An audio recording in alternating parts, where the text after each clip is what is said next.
the penetrating questions you've asked the Prime Minister this evening? Have you received satisfactory answers? That's what I want. Never. One never does from politicians, you see. He has a very close relationship with Bob Carr. I was trying to find time to ring you today, but the delegation kept arriving. Good to talk to you. Good to see you. Good to see you. We'll have a chat in a minute. I just like the guy. Do you think it's healthy for a Premier and a newspaper editor to maybe be close? I wouldn't say we're close. I'd put it this way. I enjoy having lunch with him when we get the chance, but we both understand the rules, and that is, the next day in the paper, there could very likely be an editorial savaging me. Are there many of those? Oh, yes, yeah. We were also among only a few journalists invited to John Howard's celebration party, or whatever you would like to call it, dinner, when he won. But is that because perhaps some senior politicians are perhaps trying to suck up to Col Allan as a very powerful newspaper editor? Maybe. But I don't think it gets them very far. I mean, he's just as likely to put a silly hat on Bob Carr as he is John Howard. The Telegraph is never shy about kicking the government when it thinks that its readership, its battlers are disadvantaged by government positions. I think the Herald is a more consistent critic of the government. But when the Telegraph kicks, it kicks with clout, and it's felt very heavily in the government. Take this recent front-page story coinciding with a zero-tolerance drug summit. The Telegraph, using a humorous headline, revealed pot being sold in several coffee shops in King's Cross. The government immediately jumped, and next day the police took action. I read that story. I said to the police, hang on, if the Telegraph can see pot being sold in these locations, I expect you to be onto it. I guess the question is, why does it take the newspaper to point it out? Shouldn't government be doing this? They were setting the agenda. We do all the time. I mean, there'd be 100 other examples that day where I asked for a response based on things I'd observed. Why aren't the police doing that without you having to point it out? Why are you setting their agenda? Well, I mean, do you agree that's what you do? And I mean, well, that's a very influential position. Fine. Yeah. Okay. Guilty. The Telegraph also ran a fierce campaign against a heroin injecting room trial. Frankly, I think that we took the view that it would not be something that our readers would support. There was universal support, really, from informed people that there had to be a trial of heroin injecting rooms. But the Telegraph was bitterly opposed to that, and the government fell into line. And Bob Carr doesn't listen to everything we have to say. I mean, but I mean, you took a very strong stand on it, and what, you think the government doesn't take any notice of that stand? Well, of course they do. I understand that they do. But that doesn't necessarily mean that we get the outcome that we think is desired.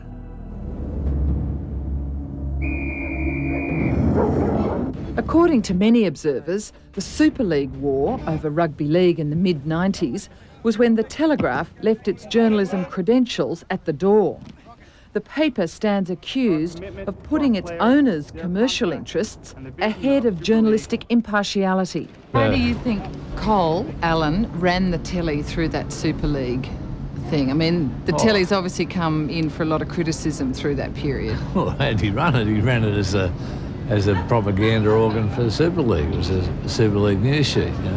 Late last year, the Telegraph was widely seen to have compounded its sins over the paper's coverage of the ousting of Souths, one of the oldest and dearest teams in the competition, by News Limited, who controlled the NRL. During the lead-up to the exclusion of South Sydney from this year's competition, we saw, I think, a lot of coverage given to anything negative that was happening with regard to South Sydney, and very little favourable publicity for the cause of keeping South Sydney in the competition. South Sydney! South Sydney! Well, look, I think that the Murdoch-owned papers, but particularly the Telegraph, pushed the Murdoch line.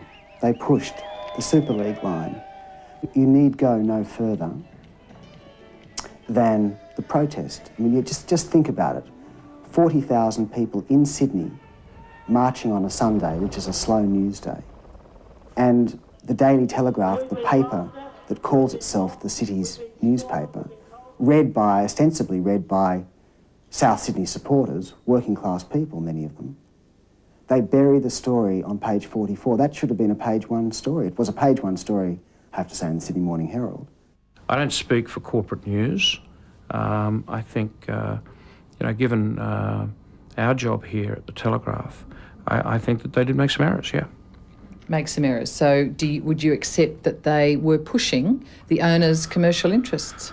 Who do you mean? I'm sorry? The Telegraph. No. No. Look, I think the Telegraph made, and I've admitted this publicly, I think both the Daily Telegraph and the Sunday Telegraph made an error in the way that they didn't cover the South Sydney rally.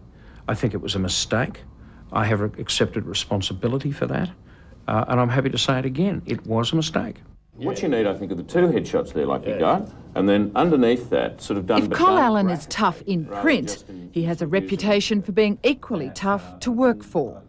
These days, as editor-in-chief, he's more hands-off. But as editor, his behaviour was renowned.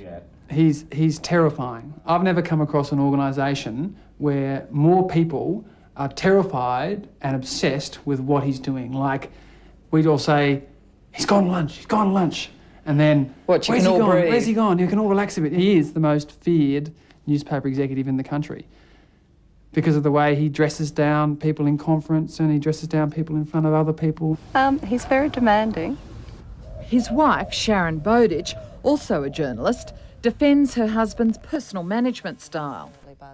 Well, I think he's a perfectionist at newspapers and he expects the best of people, and that's not a bad thing. But yeah, he wants you to work very hard. He's such a dictator. Like, if you sit in that conference room with Col and he makes the most crazy suggestion and everyone in there is thinking, that's crazy, and he says, does everyone agree? And no one says anything. No one disagrees with him. So I've never seen anyone who is so dominant that people are just afraid to speak out. Do you think he is sometimes too tough? Yes, and I tell him if I think he is being too tough. I'll often say, don't say that to that person, you know. Because people have feelings, obviously, and they get hurt by things. Even your wife says you're sometimes too tough on people. Do you think you are? Look, I think there have been times, particularly in those years that I was editing the Telegraph, where I was probably too impatient. I don't have any regrets, but I think that, you know, it would be fair to say that that I was impatient, yeah. Are you afraid of anyone? My wife. Anyone else? Rupert sometimes. You know, he is an immensely talented newspaper man. So when he talks to you about a newspaper, you know that he knows what he's talking about and he speaks with great knowledge. You know, he's always free to let you know what he thinks. Would you describe yourself as a legendary tabloid newspaper editor? No, I wouldn't do that. I find that offensive. I think it's a word that is grossly overused and misused, and I certainly don't qualify. That profile produced by Paul Steindl. Peter Thompson joins us next with his film review in a moment.